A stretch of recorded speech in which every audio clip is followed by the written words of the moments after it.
Chapter 9. The Evitable Conflict. The Co-ordinator, in his private study, had that medieval curiosity, a fireplace. To be sure, the medieval man might not have recognized it as such, since it had no functional significance.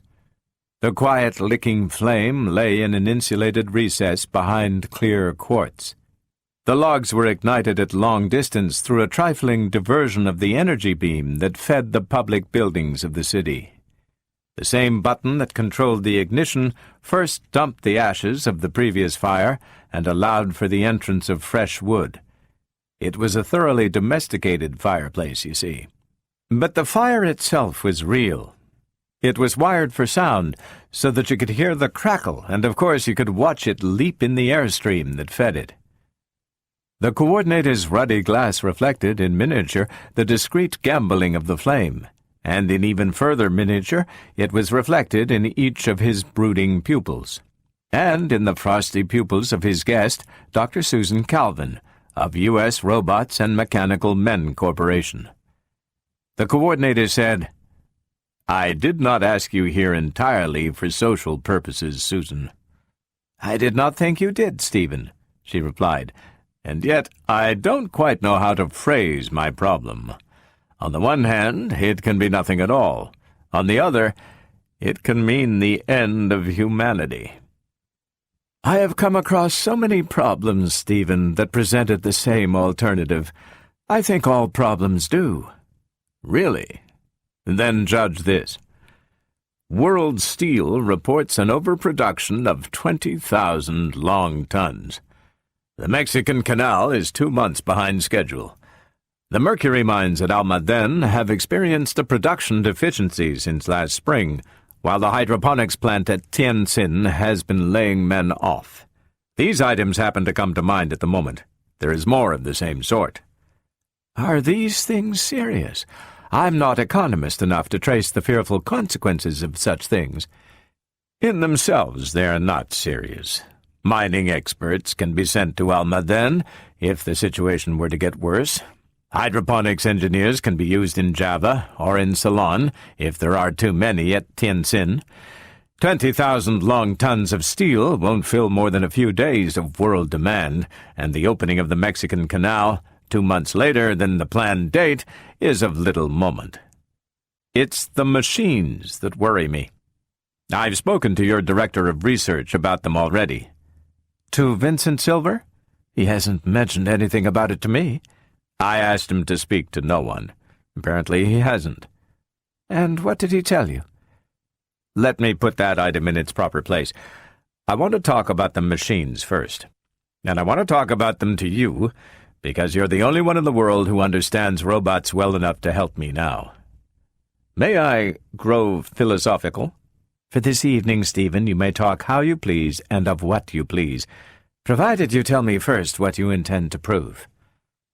"That such small unbalances in the perfection of our system of supply and demand, as I have mentioned, may be the first step towards the final war." Proceed." Susan Calvin did not allow herself to relax, despite the designed comfort of the chair she sat in. Her cold, thin-lipped face and her flat, even voice were becoming accentuated with the years. And although Stephen Byerley was one man she could like and trust, she was almost 70, and the cultivated habits of a lifetime are not easily broken. "Every period of human development, Susan," said the coordinator, "has had its own particular type of human conflict, its own variety of problem that apparently could be settled only by force. And each time, frustratingly enough, force never really settled the problem. Instead, it persisted through a series of conflicts, then vanished to itself. What's the expression? Yes, not with a bang, but a whimper, as the economic and social environment changed. And then new problems, and a new series of wars, apparently endlessly cyclic. Consider relatively modern times. There were the series of dynastic wars in the 16th to 18th centuries, when the most important question in Europe was whether the houses of Habsburg or Valois-Bourbon were to rule the continent.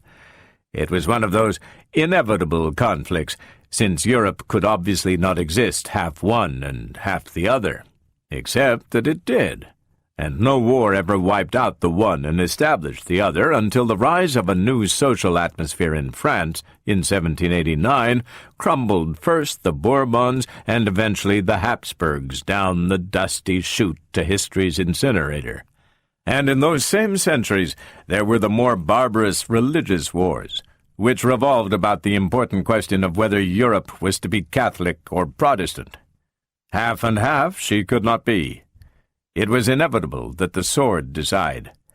Except that it didn't. In England a new industrialism was growing, and on the continent a new nationalism. Half and half, Europe remains to this day, and no one cares much.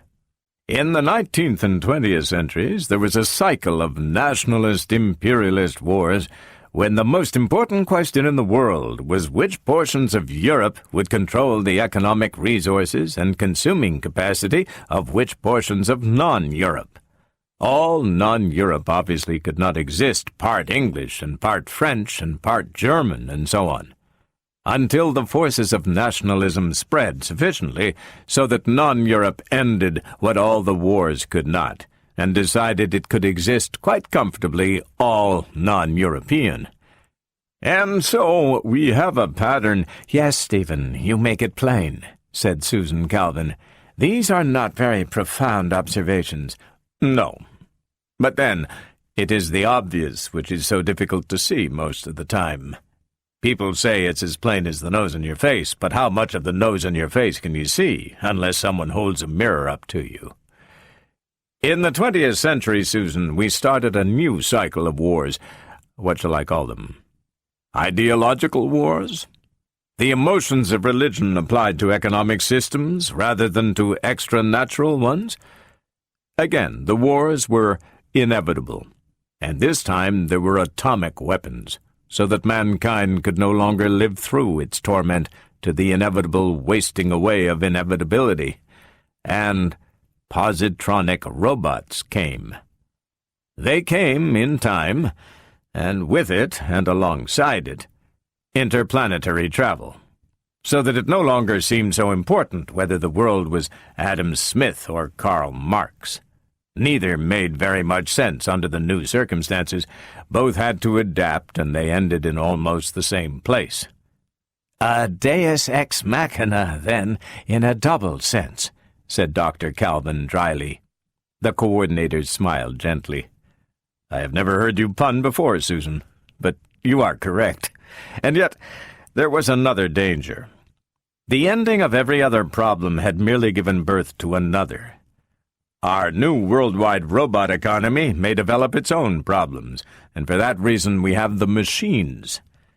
The Earth's economy is stable, and will remain stable, because it is based upon the decisions of calculating machines that have the good of humanity at heart through the overwhelming force of the first law of robotics." Stephen Byerley continued, "And although the machines are nothing but the vastest conglomeration of calculating circuits ever invented, they are still robots within the meaning of the first law. And so our Earth-wide economy is in accord with the best interests of man. The population of Earth knows that there will be no unemployment, no overproduction or shortages. Waste and famine are words in history books, and so the question of ownership of the means of production becomes obsolescent. Whoever owned them, if such a phrase has meaning, a man, a group, a nation, or all mankind, they could be utilized only as the machines directed. Not because men were forced to, but because it was the wisest course, and men knew it. It puts an end to war. Not only to the last cycle of wars, but to the next, and all of them, unless—" A long pause, and Dr. Calvin encouraged him by repetition. "Unless?" The fire crouched and skittered along a log, then popped up. "Unless," said the coordinator, "the machines don't fulfill their function." I see. And that is where those trifling maladjustments come in, which you mentioned a while ago. Steel, hydroponics, and so on. Exactly. Those errors should not be. Dr. Silver tells me they cannot be. Does he deny the facts? How unusual. No, he admits the facts, of course. I do him an injustice. What he denies is that any error in the machine is responsible for the so-called, his phrase, errors in the answers. He claims that the machines are self-correcting and that it would violate the fundamental laws of nature for an error to exist in the circuits of relays. And so I said, and you said, have your boys check them and make sure anyway. Susan, you read my mind.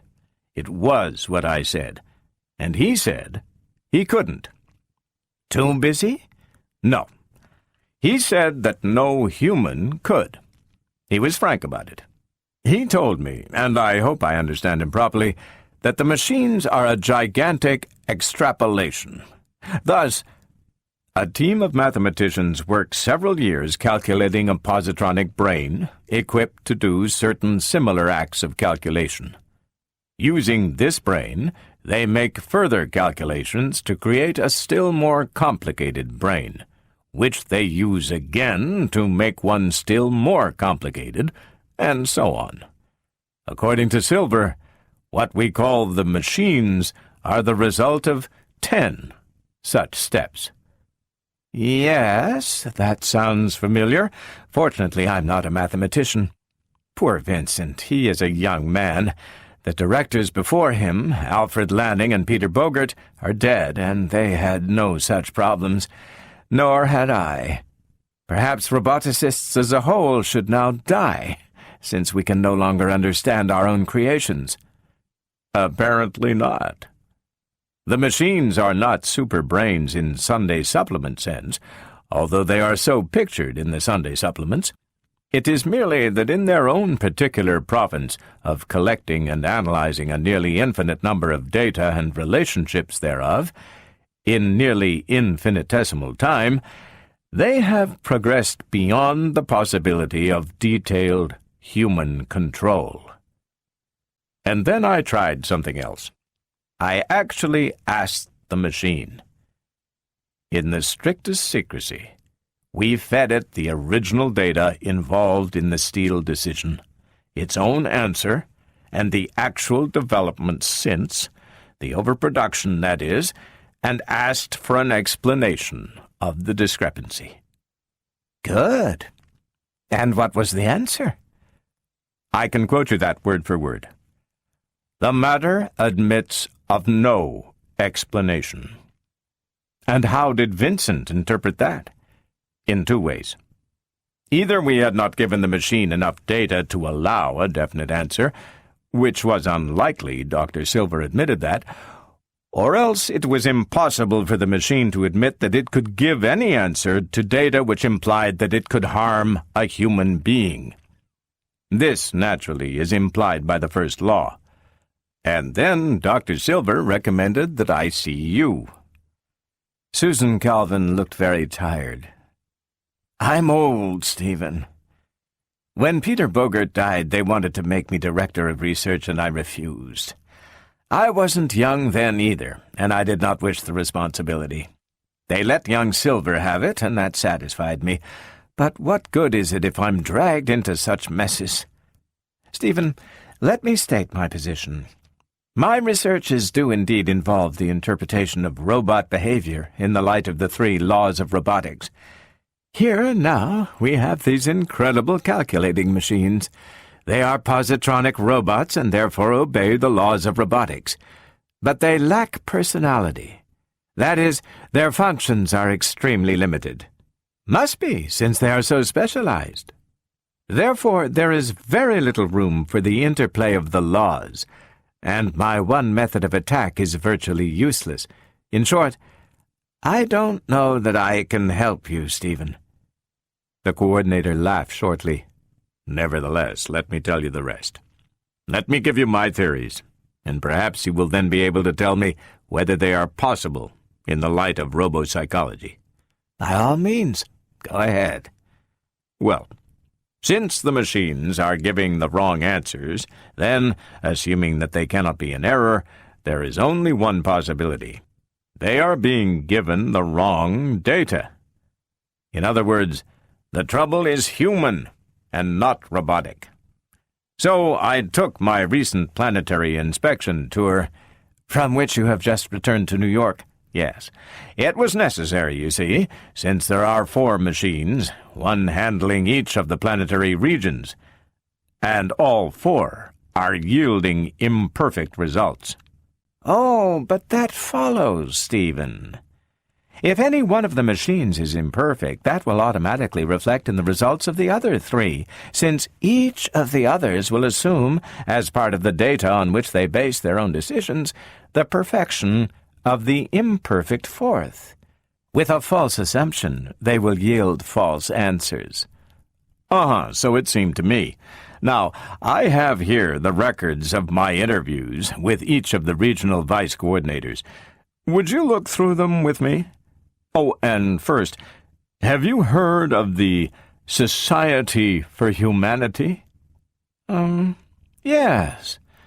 They are an outgrowth of the fundamentalists who have kept U.S. robots from ever employing positronic robots on the grounds of unfair labor competition, and so on. The Society for Humanity itself is anti-machine, is it not? Yes, but, well, you will see. Shall we begin? We'll start with the Eastern region. As you say. The Eastern region. A. Area. 7,500,000 square miles. B. Population. 1,700 million. C. Capital. Shanghai. Qing Shoulin's great-grandfather had been killed in the Japanese invasion of the old Chinese Republic, and there had been no one besides his dutiful children to mourn his loss or even to know he was lost. Qing Shoulin's grandfather had survived the Civil War of the late 40s, but there had been no one besides his dutiful children to know or care of that. And yet, Qing Shoulin was a regional vice coordinator, and with the economic welfare of half the people of Earth in his care. Perhaps it was with the thought of all that in mind that Qing had 2 maps as the only ornaments on the wall of his office. One was an old hand-drawn affair, tracing out an acre or 2 of land and marked with the now outmoded pictographs of old China.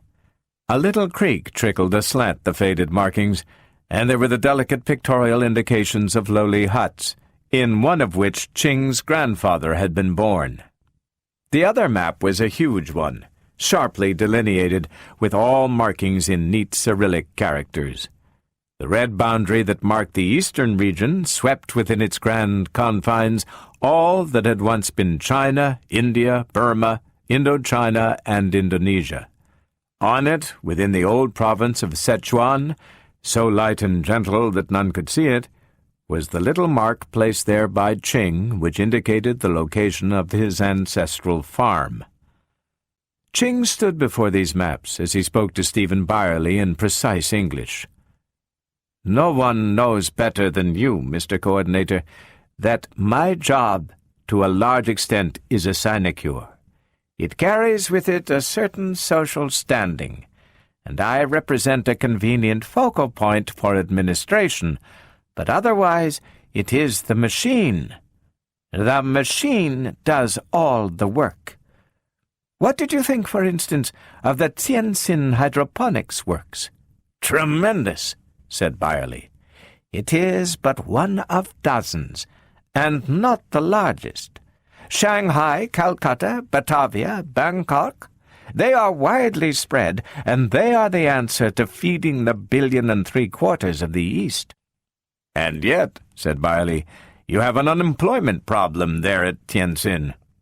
Can you be overproducing? It is incongruous to think of Asia as suffering from too much food." Qing's dark eyes crinkled at the edges. "No, it has not come to that yet. It is true that over the last few months several vats at Tianjin have been shut down, but it is nothing serious. The men have been released only temporarily, and those who do not care to work in other fields have been shipped to Colombo in Ceylon, where a new plant is being put into operation. But why should the vats be closed down? Ching smiled gently. You do not know much of hydroponics, I see. Well, that is not surprising. You are a northerner, and there soil farming is still profitable.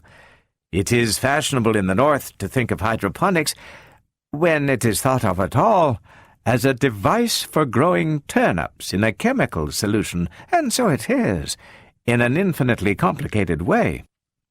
In the first place, by far the largest crop we deal with, and the percentage is growing, is yeast. We have upward of 2,000 strains of yeast in production, and new strains are added monthly. The basic food chemicals of the various yeasts are nitrates and phosphates among the inorganics, together with proper amounts of the trace metals needed, down to the fractional parts per million of boron and molybdenum which are required. The organic matter is mostly sugar mixtures derived from the hydrolysis of cellulose, but in addition there are various food factors which must be added.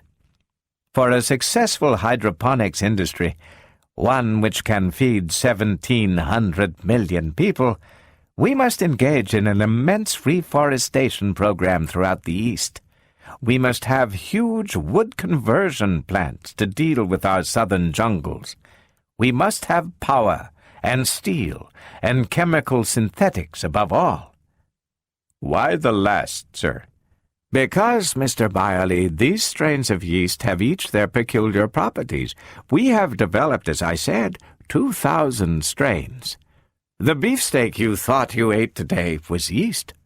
The frozen fruit confection you had for dessert was iced yeast.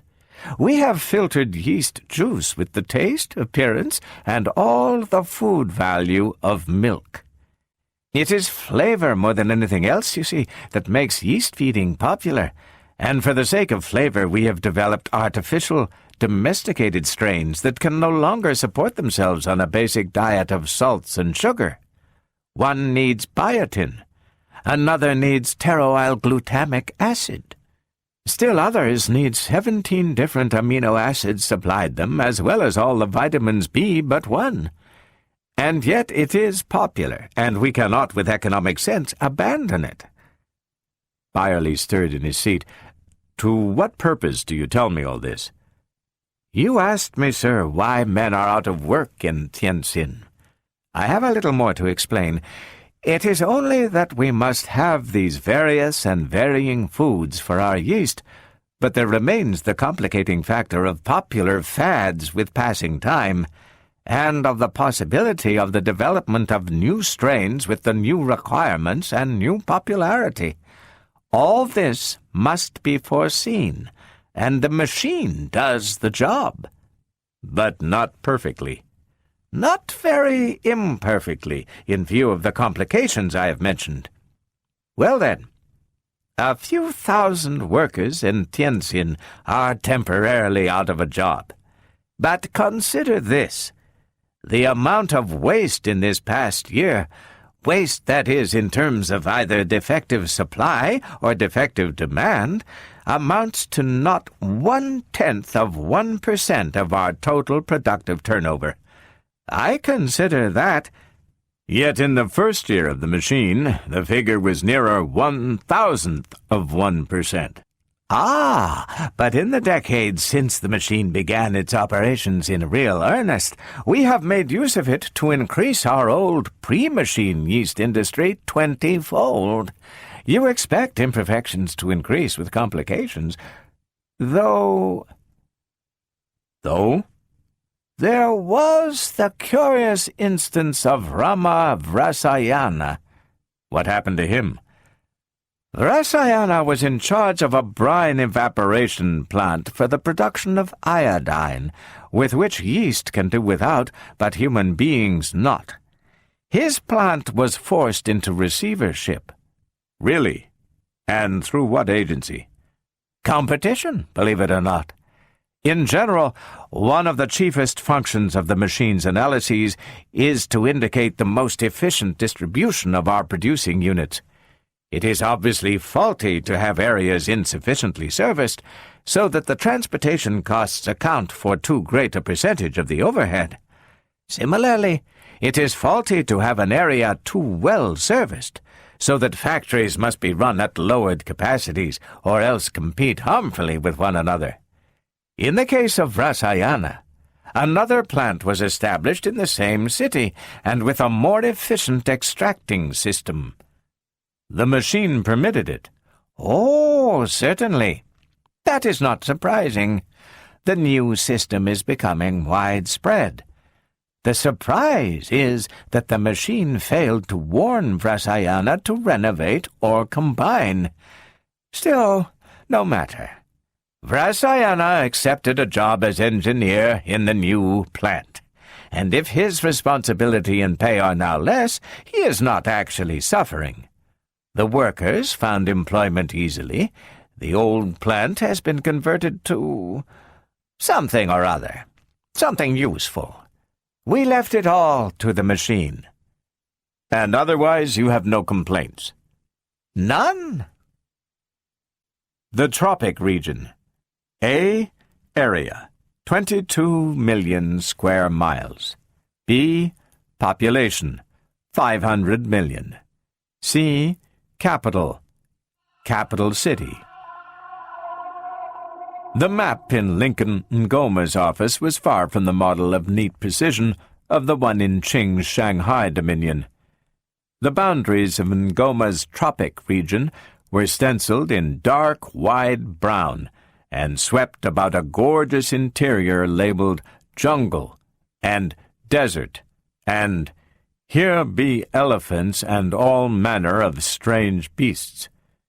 It had much to sweep, for in land area the tropic region enclosed most of 2 continents, all of South America north of Argentina, and all of Africa south of the Atlas. It included North America south of the Rio Grande as well, and even Arabia and Iran in Asia. It was the reverse of the eastern region, where the ant-hives of the Orient crowded half of humanity into 15% of the land mass. The tropics stretched its 15% of humanity over nearly half of all the land in the world. But it was growing. It was the one region whose population increase through immigration exceeded that through births, and for all who came, it had use. To Ngoma, Stephen Byerley seemed like one of these immigrants, a pale searcher for the creative work of carving a harsh environment into the softness necessary for man, and he felt some of that automatic contempt of the strong man born to the strong tropics for the unfortunate pallards of the colder suns. The tropics had the newest capital city on earth, and it was called simply that, Capital City, in the sublime confidence of youth. It spread brightly over the fertile uplands of Nigeria, and outside Ngoma's windows, far below, was life and color, the bright, bright sun, and the quick, drenching showers. Even the squawking of the rainbowed birds was brisk, and the stars were hard pinpoints in the sharp night. Ngoma laughed. He was a big, dark man, strong-faced and handsome. "Sure," he said, and his English was colloquial and mouth-filling. "The Mexican Canal is overdue. What the hell? It will get finished just the same, old boy." It was doing well up to the last half-year. Ngoma looked at Byerley and slowly crunched his teeth over the end of a big cigar, spitting out one end and lighting the other. "Is this an official investigation, Byerley? What's going on?" Nothing at all. It's just my function as coordinator to be curious." "Well, if it's just that you are filling in a dull moment, the truth is that we're always short on labor. There's lots going on in the tropics. The canal is only one of them. But doesn't your machine predict the amount of labor available for the canal, allowing for all the competing projects?" Ngoma placed one hand behind his neck and blew smoke rings at the ceiling. It was a little off. Is it often a little off? Not oftener than you would expect. We don't expect too much of it, Byerley. We feed it data, we take its results, we do what it says. But it's just a convenience, just a labor-saving device. We could do without it if we had to. Maybe not as well, maybe not as quickly, but we'd get there. We've got confidence out here, Byerley, and that's the secret. Confidence. We've got new land that's been waiting for us for thousands of years, while the rest of the world was being ripped apart in the lousy fumblings of pre-atomic time. We don't have to eat yeast like the Eastern boys, and we don't have to worry about the stale dregs of the last century like you Northerners. We've wiped out the tsetse fly and the Anopheles mosquito, and people find they can live in the sun and like it now. We've thinned down the jungles and found soil. We've watered the deserts and found gardens. We've got coal and oil in untouched fields, and minerals out of count. Just step back. That's all we ask the rest of the world to do. Step back and let us work. Byerley said prosaically, "But the canal, it was on schedule 6 months ago. What happened?" Ngoma spread his hands. Labor troubles.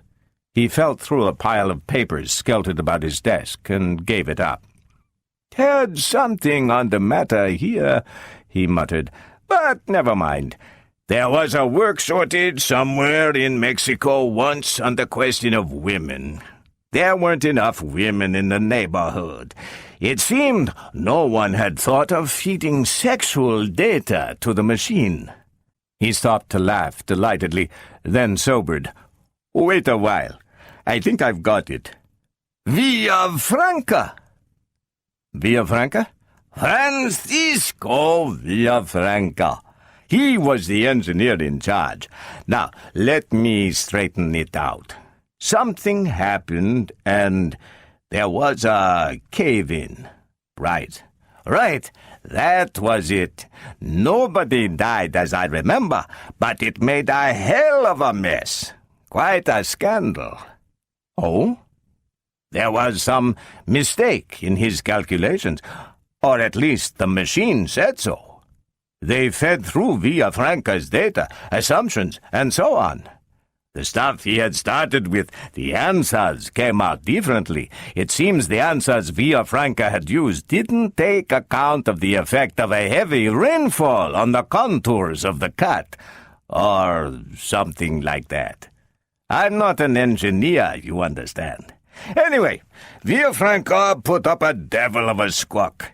He claimed the machine's answer had been different the first time, that he had followed the machine faithfully. Then he quit. We offered to hold him on. Reasonable doubt, previous work satisfactory and all that, in a subordinate position, of course. Had to do that much. Mistakes can't go unnoticed, bad for discipline. Where was I? You offered to hold him. Oh, yes. He refused. Well, take all in all, we're 2 months behind. Hell, that's nothing. Byerley stretched out his hand and let the fingers tap lightly on the desk. Villafranca blamed the machine, did he? Well, he wasn't going to blame himself, was he? Let's face it, human nature is an old friend of ours. Besides, I remember something else now. Why the hell can't I find documents when I want them? My filing system isn't worth a damn. This Villafranca was a member of one of your northern organizations. Mexico is too close to the north. That's part of the trouble. Which organization are you speaking of? The Society for Humanity, they call it. He used to attend the annual conferences in New York, Villafranca did. Bunch of crackpots, but harmless. They don't like the machines, claim they're destroying human initiative. So naturally Villafranca would blame the machine. Don't understand that group myself. Does Capital City look as if the human race were running out of initiative?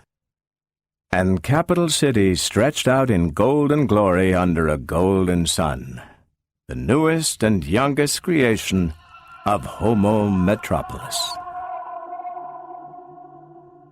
The European region. A. Area, 4 million square miles. B. Population, 300 million. C. Capital, Geneva. The European region was an anomaly in several ways. In area, it was far the smallest, not 1/5 the size of the Tropic Region in area, and not 1/5 the size of the Eastern Region in population. Geographically, it was only somewhat similar to pre-atomic Europe, since it excluded what had once been European Russia and what had once been the British Isles, while it included the Mediterranean coasts of Africa and Asia, and, in a queer jump across the Atlantic, Argentina, Chile, and Uruguay as well. Nor was it likely to improve its relative status vis-à-vis the other regions of Earth, except for what vigor the South American provinces lent it. Of all the regions, it alone showed a positive population decline over the past half-century. It alone had not seriously expanded its productive facilities or offered anything radically new to human culture. "Europe," said Madame Chagachowska in her soft French, "is essentially an economic appendage of the northern region. We know it, and it doesn't matter." And as though in resigned acceptance of a lack of individuality, there was no map of Europe on the wall of the Madame Co-ordinator's office. "And yet," pointed out Byerley, "you have a machine of your own, and you are certainly under no economic pressure from across the ocean." "A machine? Pah!" She shrugged her delicate shoulders and allowed a thin smile to cross her little face as she tamped out a cigarette with long fingers. "Europe is a sleepy place, and such of our men as do not manage to emigrate to the tropics are tired and sleepy along with it. You see for yourself that it is myself, a poor woman, to whom falls the task of being vice coordinator. Well, fortunately it is not a difficult job, and not much is expected of me. As for the machine, what can it say but, 'Do this and it will be best for you'? But what is best for us? Why, to be an economic appendage of the northern region. And is it so terrible? No wars, we live in peace, and it is pleasant after 7,000 years of war. We are old, monsieur.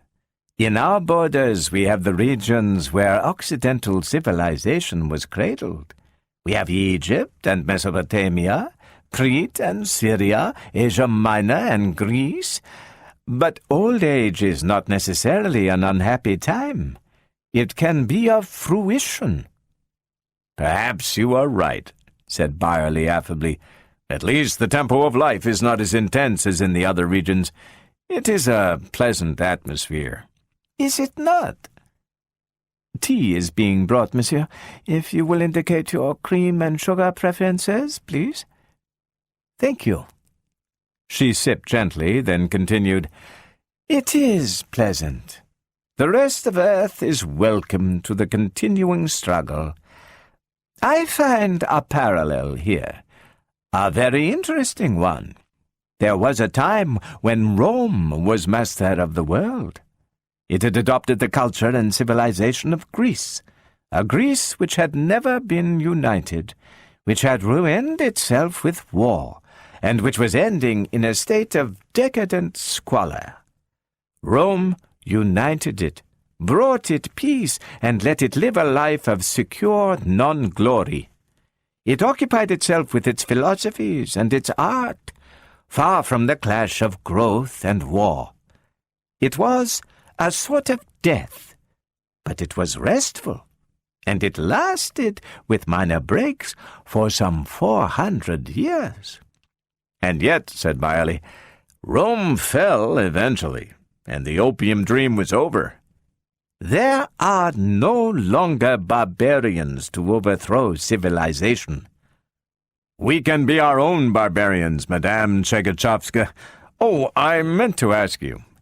The Almaden mercury mines have fallen off quite badly in production. Surely the ores are not declining more rapidly than anticipated. The little woman's grey eyes fastened shrewdly on Byerley. Barbarians, the fall of civilization, possible failure of the machine. Your thought processes are very transparent, monsieur. Are they? Byerley smiled. I see that I should have had men to deal with, as hitherto. You consider the Almaden affair to be the fault of the machine? Not at all, but I think you do. You yourself are a native of the northern region. The Central Coordination Office is at New York, and I have noticed for quite a while that you northerners lack somewhat of faith in the machine. We do? There is your Society for Humanity, which is strong in the north, but naturally fails to find many recruits in tired old Europe, which is quite willing to let feeble humanity alone for a while. Surely you are one of the confident north, and not one of the cynical old continent. This has a connection with Almaden? Oh, yes, I think so. The mines are in the control of Consolidated Cinnabar, which is certainly a northern company, with headquarters at Nikolaev. Personally, I wonder if the board of directors have been consulting the machine at all. They said they had in our conference last month, and of course we have no evidence that they did not. But I wouldn't take the word of a northerner in this matter, no offense intended, under any circumstances. Nevertheless, I think it will have a fortunate ending. In what way, my dear madame? You must understand that the economic irregularities of the last few months, which, although small as compared with the great storms of the past, are quite disturbing to our peace-drenched spirits, have caused considerable restiveness in the Spanish province. I understand that Consolidated Cinnabar is selling out to a group of native Spaniards. It is consoling. If we are economic vassals of the North, it is humiliating to have the fact advertised too blatantly, and our people can be better trusted to follow the machine. Then you think there will be no more trouble? I am sure there will not be. In Almaden, at least. The Northern Region. A. Area, 18 million square miles. B. Population, 800 million. C. Capital, Ottawa. The Northern Region, in more ways than one, was at the top. This was exemplified quite well by the map in the Ottawa office of Vice Coordinator Hiram Mackenzie, in which the North Pole was centered. Except for the enclave of Europe, with its Scandinavian and Icelandic regions, all the Arctic area was within the Northern Region. Roughly, it could be divided into two major areas. To the left on the map was all of North America above the Rio Grande. To the right was included all of what had once been the Soviet Union. Together, these areas represented the centered power of the planet in the first years of the atomic age. Between the two was Great Britain, a tongue of the region licking at Europe. Up at the top of the map, distorted into odd, huge shapes, were Australia and New Zealand, also member provinces of the region. Not all the changes of the past decades had yet altered the fact that the North was the economic ruler of the planet. There was almost an ostentatious symbolism thereof in the fact that, of the official regional maps Byerley had seen, Mackenzie's alone showed all the earth, as though the North feared no competition and needed no favoritism to point up its preeminence.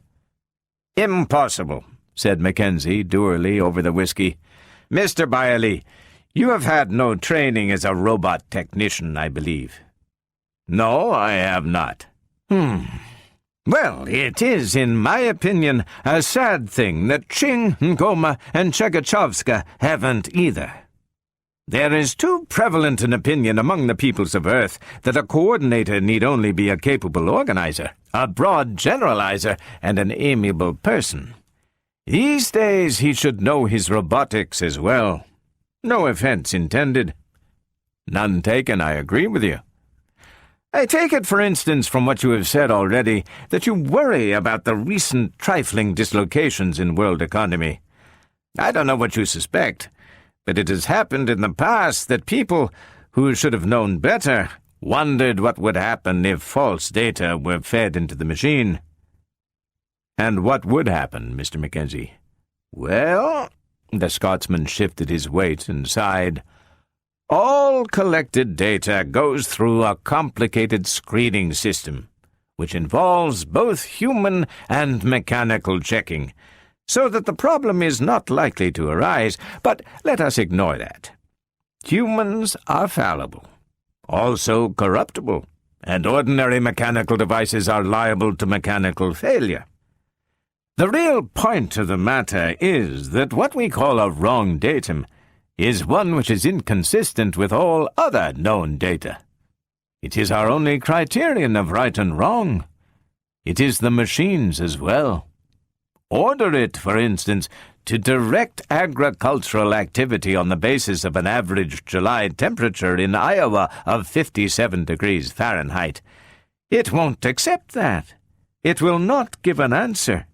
Not that it has any prejudice against that particular temperature, or that an answer is impossible, but because, in the light of all the other data fed it over a period of years, it knows that the probability of an average July temperature of 57 is virtually nil.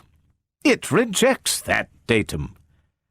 The only way a wrong datum can be forced on the machine is to include it as part of a self-consistent whole, all of which is subtly wrong, in a manner either too delicate for the machine to detect or outside the machine's experience.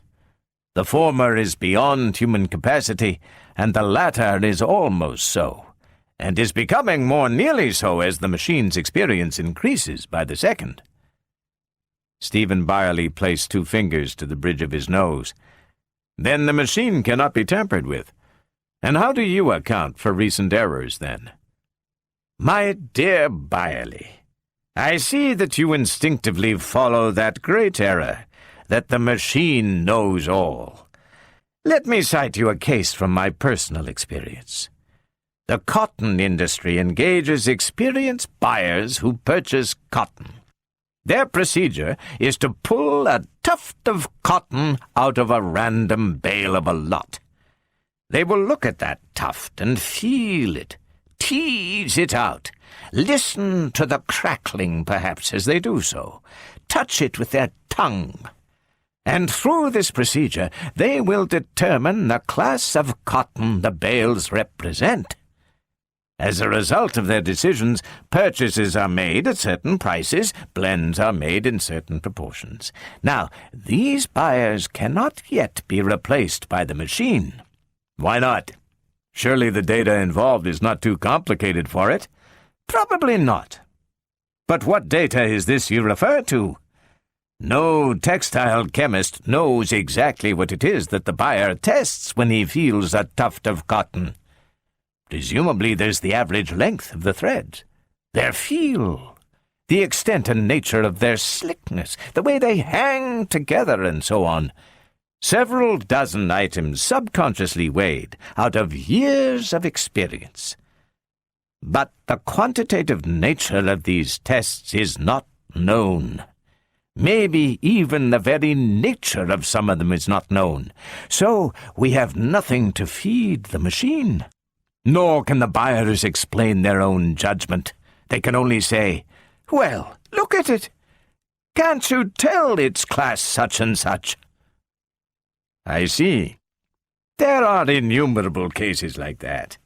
The machine is only a tool after all, which can help humanity progress faster by taking some of the burdens of calculations and interpretations off his back. The task of the human brain remains what it has always been, that of discovering new data to be analyzed and of devising new concepts to be tested. A pity the Society for Humanity won't understand that. They are against the machine. They would be against mathematics or against the art of writing if they had lived at the appropriate time. These reactionaries of the Society claim the machine robs man of his soul. I notice that capable men are still at a premium in our society. We still need the man who is intelligent enough to think of the proper questions to ask. Perhaps if we could find enough of such, these dislocations you worry about, Co-ordinator, wouldn't occur. Earth, including the uninhabited continent Antarctica. A. Area, 54 million square miles, land surface. B. Population, 3,300 million. C. Capital, New York. The fire behind the quartz was weary now and sputtered its reluctant way to death. The coordinator was somber, his mood matching the sinking flame. They all minimize the state of affairs. His voice was low. Is it not easy to imagine that they laugh at me? And yet, Vincent Silver said the machines cannot be out of order, and I must believe him. Hiram Mackenzie says they cannot be fed false data, and I must believe him.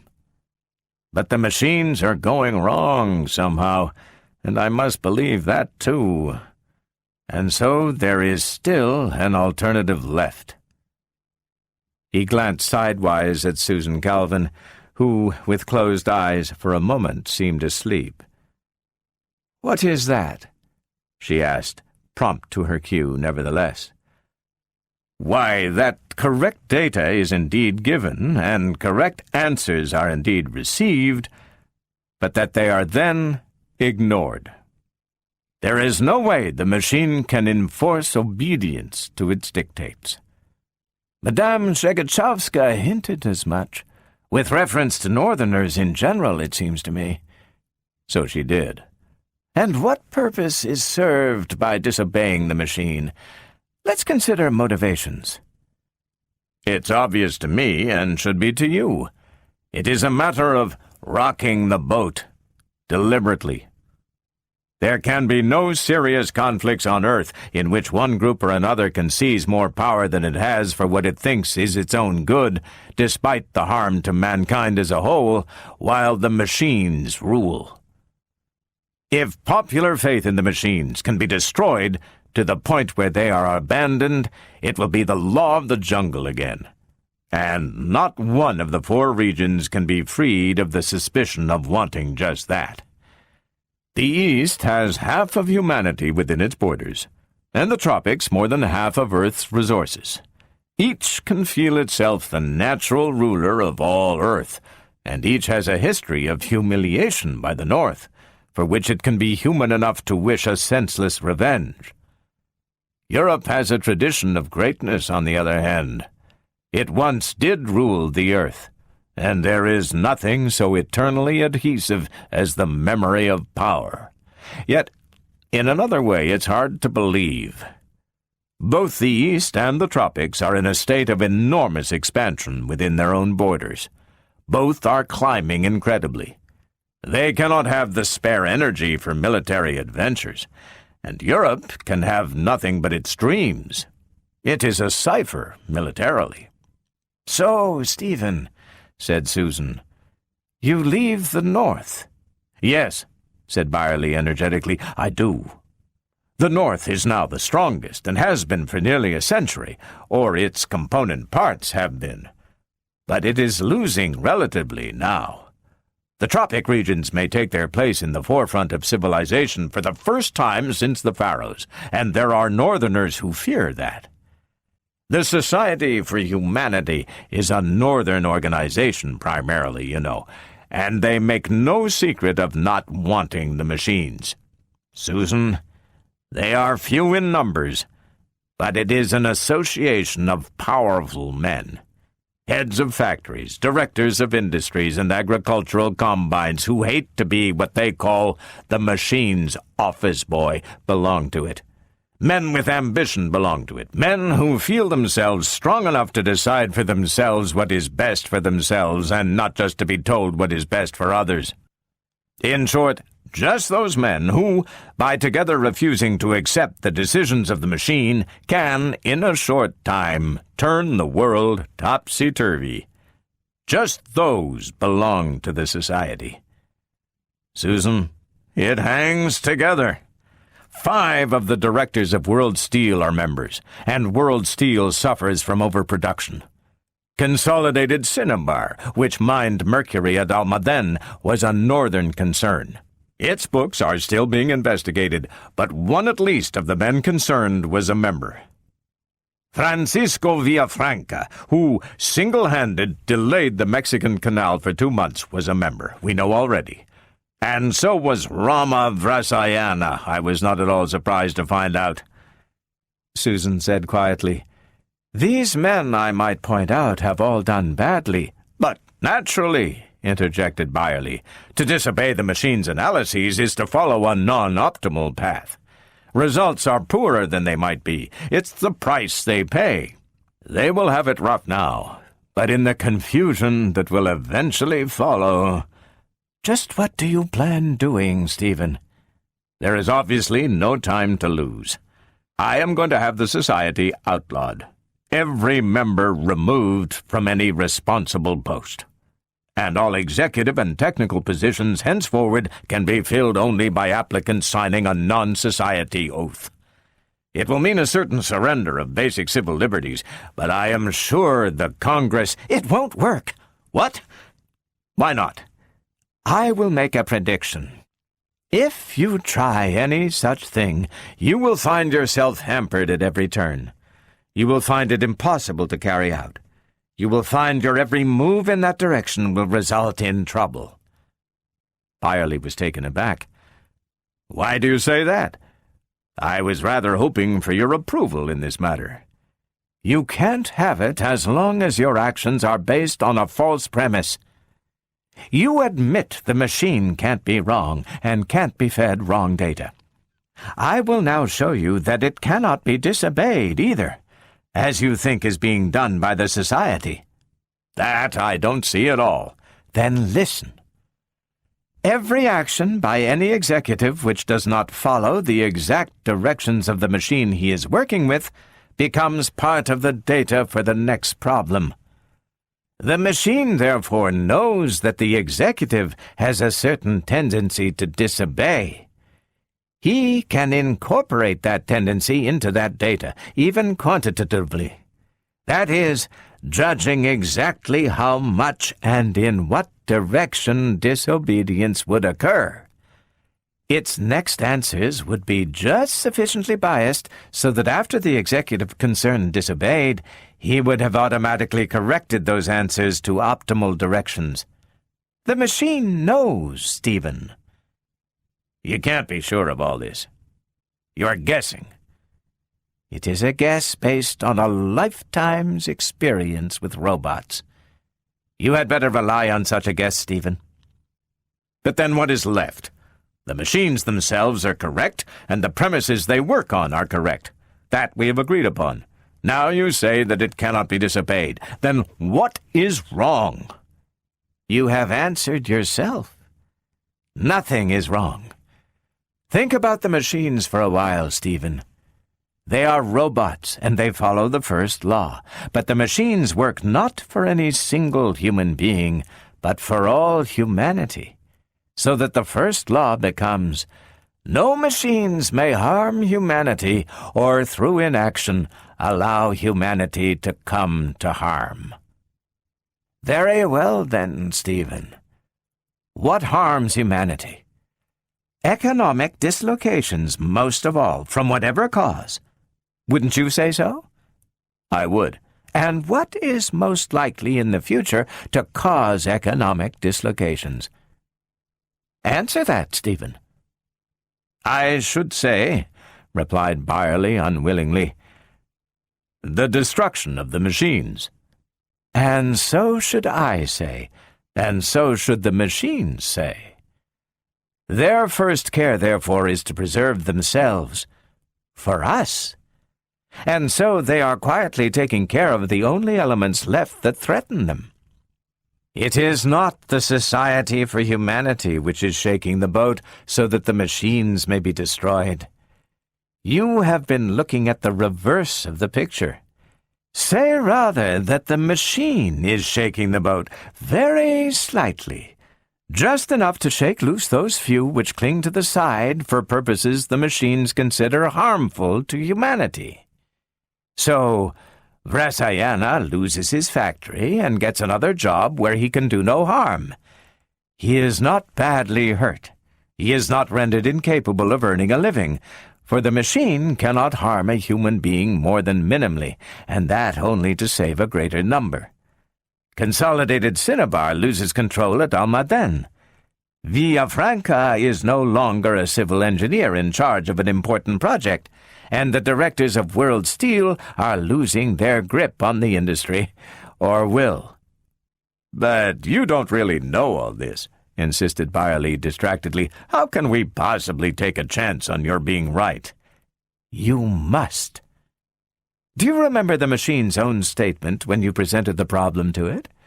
It was, "The matter admits of no explanation."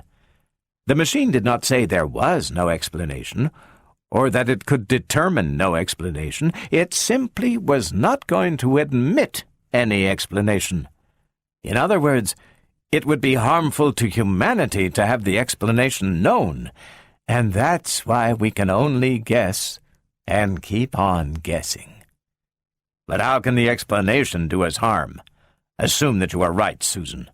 Why, Stephen, if I am right, it means that the machine is conducting our future for us not simply in direct answer to our direct questions, but in general answer to the world situation and to human psychology as a whole. And to know that may make us unhappy and may hurt our pride. The machine cannot, must not, make us unhappy. Stephen, how do we know what the ultimate good of humanity will entail? We haven't at our disposal the infinite factors that the machine has at its. Perhaps, to give you a not unfamiliar example, our entire technical civilization has created more unhappiness and misery than it has removed. Perhaps an agrarian or pastoral civilization, with less culture and less people, would be better. If so, the machines must move in that direction, preferably without telling us, since in our ignorant prejudices we only know that what we are used to is good, and we would then fight change. Or perhaps a complete urbanization, or a completely caste-ridden society, or complete anarchy is the answer. We don't know. Only the machines know, and they're going there and taking us with them. But you are telling me, Susan, that the Society for Humanity is right, and that mankind has lost its own say in its future. It never had any, really. It was always at the mercy of economic and sociological forces it did not understand, at the whims of climate and the fortunes of war. Now the machines understand them, and no one can stop them, since the machines will deal with them as they are dealing with the society, having, as they do, the greatest of weapons at their disposal, the absolute control of our economy. How horrible! Perhaps how wonderful! Think that for all time, all conflicts are finally evitable. Only the machines from now on are inevitable. and the fire behind the quartz went out, and only a curl of smoke was left to indicate its place. "And that is all," said Dr. Calvin, rising.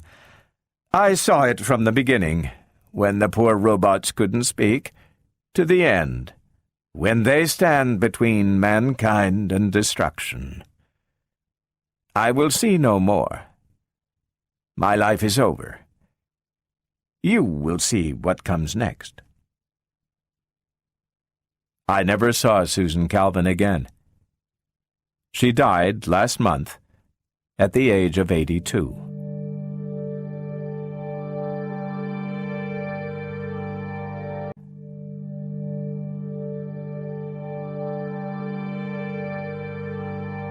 I, Robot by Isaac Asimov was read by Garrick Hagon.